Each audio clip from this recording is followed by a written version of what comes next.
చంద్రబాబు ప్రభుత్వ రాజకీయ కక్ష సాధింపులు పరాకాష్ఠకు చేరుకున్నాయి. ప్రధాన ప్రతిపక్ష నేత మాజీ ముఖ్యమంత్రి వైఎస్ జగన్మోహన్ రెడ్డి పర్యటనలకు అడుగడుగునా అడ్డంకులు సృష్టిస్తున్నారు. ఇందుకోసం పోలీస్ వ్యవస్థను అత్యంత దుర్మార్గంగా వాడుకుంటోంది. జగన్ పర్యటనలకు ప్రజలు హాజరు కావద్దని అనేక కుట్రలకు పాల్పడుతోంది. జగన్ నెల్లూరు పర్యటన సందర్భంగా కూటమి సర్కార్ వ్యవహరించిన తీరుపై ప్రముఖ జర్నలిస్ట్ కొమ్మినేని శ్రీనివాసరావు కామెంట్ ఇప్పుడు చూద్దాం.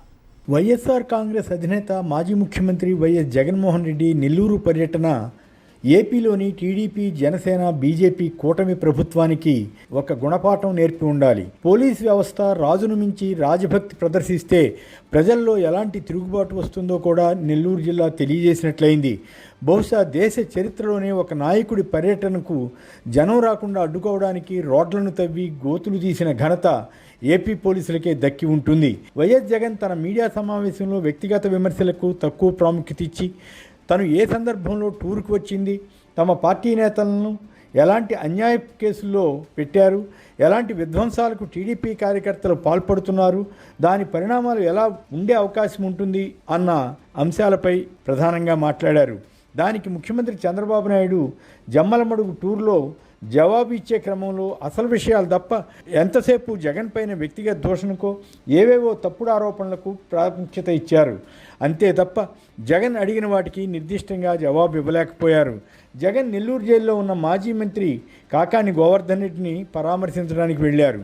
అలాగే మరో మాజీ మంత్రి నల్లపురెడ్డి ప్రసన్నకుమార్ రెడ్డి ఇంటిపై టీడీపీ అల్లరిమొక్కలు దాడి చేసి విధ్వంసం సృష్టించిన నేపథ్యంలో ఆయన్ను కూడా పలుకరించి భరోసా ఇవ్వడానికి నెల్లూరు వెళ్ళారు.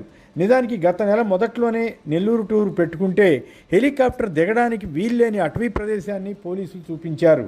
దాంతో ఆయన తన టూర్ను వాయిదా వేసుకున్నారు. తదుపరి ఆ ప్రదేశంలోనే ఒక చిన్న రోడ్డు ఏర్పాటు చేసుకుని టూర్ని ఖరారు చేసుకున్నారు. అంతే. ఇక అప్పటి నుంచి ఏపీ ప్రభుత్వం ఆయన పర్యటనను విఫలం చేయడానికి చాలా శ్రమ పడింది. వేలాది మందికి పోలీసులు నోటీసులు ఇచ్చి కొత్త ట్రెండ్ సృష్టించారు. జగన్ టూర్లో పాల్గొనడానికి వీల్లేదని శాసించే రీతిలో ఆ నోటీసులో పేర్కొన్నారు.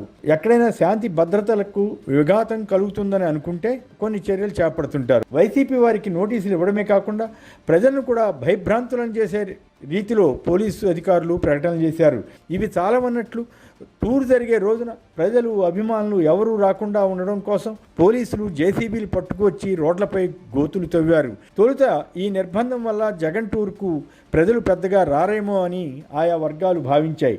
కానీ వారికి కూడా ఆశ్చర్యం కలిగేలా వేలాది మంది ఈ టూర్లో పాల్గొనడం వైసీపీలో విశ్వాసం పెరిగినట్లయింది. అంటే ప్రజాస్వామ్యంలో ప్రత్యర్థి పార్టీని అణగదొక్కాలని అనుకుంటే అది అన్నిసార్లు అయ్యే పని కాదని నెల్లూరు ప్రజలు తేల్చెప్పారు. ఈ ఏడాది కాలంలోనే చంద్రబాబు సర్కారు విపరీతమైన ప్రజా వ్యతిరేకతను ఎదుర్కొంటోందన్న విషయం కూడా జగన్ టూర్లో స్పష్టమైంది. అలాగే పోలీసులు ఎవరైనా ముఖ్య నేత వస్తుంటే ఆయనకు భద్రత కల్పించడం, జనం అధికంగా వస్తున్నారనుకుంటే దానికి తగ్గట్లు సెక్యూరిటీ ఏర్పాట్లు చేసుకోవాలి తప్ప జనం ఆ ప్రోగ్రాంకి రాకుండా అడ్డుకోవడమే విధిగా పెట్టుకోరాదని ఈ ఘటన రుజువు చేసింది. పాలనలో విఫలమైనందునే చంద్రబాబు భయంతో తనకు అడ్డంకులు సృష్టిస్తున్నారని జగన్ విమర్శించారు. తన పార్టీ నేతలను కలవడానికి వస్తే ఇన్ని ఆంక్షలా అని ప్రశ్నించారు. చంద్రబాబు ప్రభుత్వం ఇచ్చిన హామీలు అమలు కాని వైనం, రైతుల కష్టాలు, ప్రభుత్వంలో అవినీతి, శాంతి భద్రతల వైఫల్యం, రెడ్ బుక్ రాజ్యాంగం, నెల్లూరు జిల్లాలో జరుగుతున్న అక్రమ మైనింగ్ మొదలైన అంశాలను జగన్ తన మీడియా సమావేశంలో ప్రస్తావించారు. జగన్ చేసిన విమర్శలకు చంద్రబాబు ఎక్కడా నేరుగా బదులిచ్చినట్లు అనిపించదు. తాను ప్రతిపక్షంలో ఉన్నప్పుడు మాత్రం ప్రజాస్వామ్యం పూర్తి స్థాయిలో కావాలన్నది చంద్రబాబు భావన. తన కుమారుడు రెడ్ బుక్ పేరుతో అధికారులను నానా మాటలు అన్నప్పటికీ, ఎన్ని కేసులు పెట్టించుకుంటే అంత పెద్ద పదవి ఇస్తామని అన్నప్పుడు కానీ అవేవి అరాచకంగా ఆయన కనిపించలేదు.